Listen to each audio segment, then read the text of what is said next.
नमस्कार, मैं आर के सक्सेना, मास्टरमाइंड कोचिंग रीवा, मध्य प्रदेश। आज हम इस स्पेशल वीडियो में बात करने वाले हैं नीट यूजी रिजल्ट 2024 में जो आपका ग्रेस मार्क लागू किया गया है, तो उससे काफ़ी कंट्रोवर्सी हो गई है और बहुत सारे हाई कोर्टों में ग्रेस मार्क्स को लेकर के बच्चों द्वारा जो है याचिका भी लगाई गई है। तो आज हम बड़े ही साधारण शब्दों से ये बताने का प्रयास करेंगे कि ये ग्रेस मार्क्स है क्या आखिर। तो ग्रेस मार्क्स, जिसको हम हिंदी में बोल सकते हैं अनुग्रह अंक या दया स्वरूप दिया गया अंक, या एक शब्द और है आपका रियायती। जी हाँ, रियायती अंक। तो समान तौर से हमने ये ग्रेस मार्क्स शब्द जो है वो बोर्ड एग्जाम में, चाहे 10th का हो या 12th का हो, उसमें हमने सुना था कि यदि कोई बच्चा कुछ मामूली अंकों से अगर फेल हो रहा है तो उसको ग्रेस अंक दिए जाते थे ताकि वो पास हो जाए।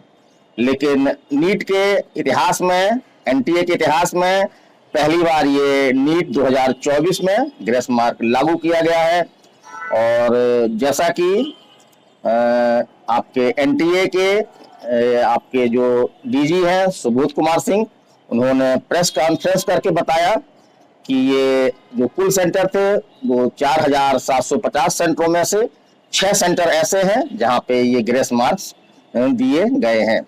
यद्यपि ग्रेस मार्क्स किस आधार पर दिए गए, उसके क्या मापदंड थे, कितने अंक दिए गए, किसको दिए गए, इस तरह की कोई भी सवालों का जवाब नहीं दिया गया है, जबकि इस तरह के सवालों का जवाब दिया जाना आवश्यक था। तो एक प्रकार से ग्रेस मार्क्स जो है एक कंट्रोवर्सी बन गया है। और ये भी आरोप लग रहे हैं कि हरियाणा का एक सेंटर है आपका जहां पे ग्रेस मार्क्स दिए गए हैं और इसके परिणाम स्वरूप वहां पे जो है 6 ऐसे बच्चे हैं जो 720 में 720 प्राप्त किए हैं। तो ग्रेस मार्क्स की अवधारणा ये एनटीए में कहां से आई, इसके संबंध में जो एनटीए ने बताया कि जो आपका क्लेट एग्जाम है उसमें ये ग्रेस मार्क्स दिए गए थे आपके, और न्यायालय के आदेश से दिए गए थे। उसी को बेस बना करके हमने नीट 2024 में ये ग्रेस अंक दिए गए हैं।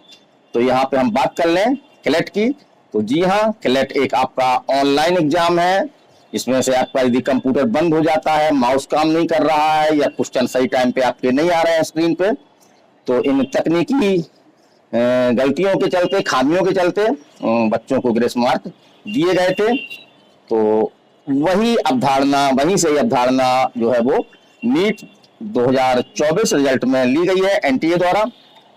तो अभी तक ये स्पष्ट नहीं हुआ है कि ग्रेस मार्क कितने दिए गए, क्या दिए गए, लेकिन जहां तक हम अनुमान लगा सकते हैं, जैसे कि एग्जाम्पल ले रहे हैं हम कि मान लीजिए कि नीट एग्जाम में आधे घंटे आपको जो है पेपर लेट मिला, क्योंकि पेपर लेट होने के चलते ही ये ग्रेस मार्क दिए गए हैं।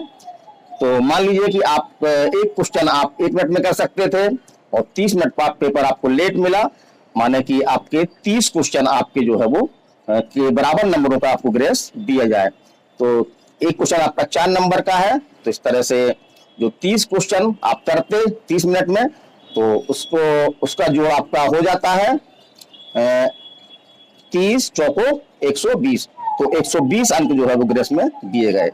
यद्यपि एनटीए ने इस तरह कोई स्पष्ट नहीं किया गया है, ये मेरा एक अनुमान है ग्रेस अंक देने का, कि सामान्यतः आपका नीट में जो है वो ये माना जाता है कि एक क्वेश्चन आपका जो है वो 1 मिनट का होता है। यदि आपको 1 मिनट में आप एक क्वेश्चन करते हैं, तो आशा है आपको समझ आ गया होगा कि ग्रेस मार्क क्या है ये।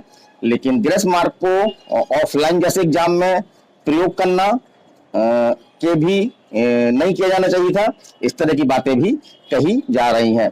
तो आज जो सबसे बड़ी कंट्रोवर्सी है वो है आपकी ग्रेस मार्क्स की।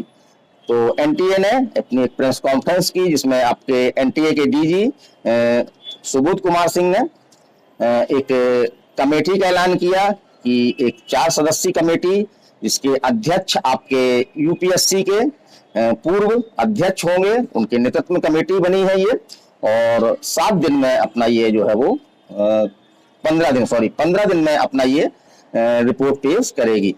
तो और और ये उन क्या करेगी, तो जो 6 सेंटर हैं आपके छत्तीसगढ़ में भी है, चंडीगढ़ में भी है, आपका हरियाणा में है, तो इन सेंटरों की जांच करेगी और यहाँ के बच्चों से मिलेगी और जो वहां पे जो सीसीटीवी कैमरे हैं उसमें भी देखेगी कि ग्रेस अंक दिए जाने के क्या आधार हैं। तो कंट्रोवर्सी से भरा हुआ नीट 2024, निसंदेह रूप से कई कंट्रोवर्सी हैं।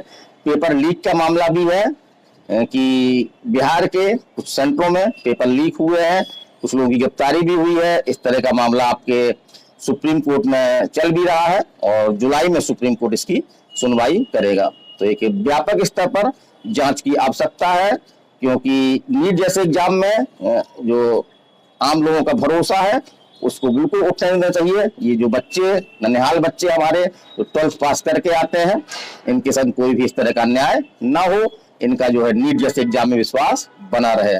आज तो ये स्थिति बन रही है कि जो नीट के बारे में बहुत नहीं जानते हैं तो वो भी इसमें काफी कुछ बोल रहे हैं, इस प्रकार से बोल रहे हैं कि कुछ गड़बड़ी तो जरूर हुई है। तो आवश्यकता है एक निष्पक्ष जांच की, ताकि इसमें जो भी गड़बड़ी हुई है तो उनको जो है वो दूर किया सके और एक पारदर्शिता इसमें एग्जाम में लाई जा सके, ताकि लोगों का नीट जैसे एग्जाम में विश्वास जो है वो बना रहे। तो ये वीडियो आपको कैसा लगा?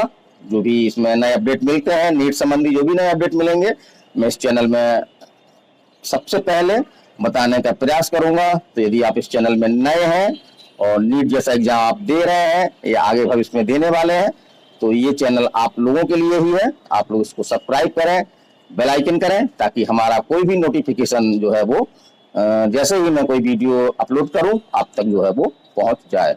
तो आज के वीडियो में इतना ही। मैं RK Saxena, master mind coaching Rewa, Madhya Pradesh. चलिए अगले वीडियो में फिर मिलते हैं। नमस्कार, धन्यवाद।